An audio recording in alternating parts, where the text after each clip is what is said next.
तो आप ये बात खास तौर पर चाहते हैं कि अछूतों को सरकारी नौकरियां मिलें? जी, निश्चित रूप से। क्यों ऐसा चाहते हैं आप?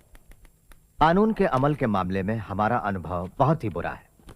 अधिकतर मामलों में कानून का उपयोग पिछड़ी जाति के लोगों के विरुद्ध हुआ है। मैं मानता हूं कि आप अछूतों की बेहतरी के लिए हमेशा कोशिश में रहे हैं, लेकिन क्या सवर्ण आपकी इस काम में मदद करते हैं?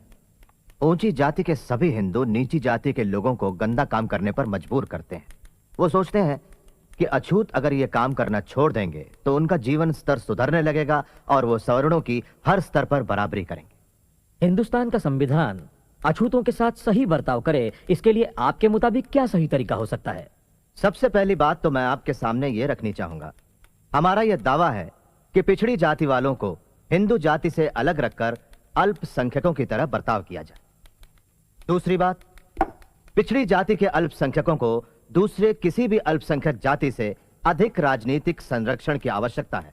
वो भी इस वजह से क्योंकि अछूत हमेशा शिक्षा के क्षेत्र में पिछड़ा हुआ, आर्थिक दृष्टि से गरीब, सामाजिक रूप से गुलाम और यहां तक कि राजनीतिक दृष्टि से कमजोर रहा है और किसी भी अन्य संप्रदाय की तुलना में। इसलिए हमारा दावा है आरक्षण का, और वो भी वयस्क मताधिकार के साथ। और वयस्क मताधिकार ना हो तो? फिर हम स्वतंत्र चुनाव क्षेत्र चाहेंगे, कुछ और ऐसे संरक्षण चाहेंगे जिसमें उनके लिए अच्छी शिक्षा हो और सरकारी नौकरियों में उनका प्रवेश। मिस्टर सोलंकी, क्या आपका भी यही मानना है? हाँ, बिल्कुल। आपने अपनी जो ये योजना अभी हमारे सामने रखी, अगर उसे हिंदुस्तान के संविधान में शामिल कर लिया जाए तो क्या उससे हमेशा के लिए वर्ग संघर्ष शुरू नहीं हो जाएगा?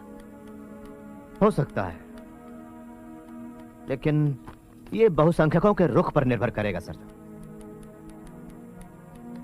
आप एक दूरदर्शी राजनीतिज्ञ हैं और आप ऐसी मांगे हरगिज नहीं करना चाहेंगे।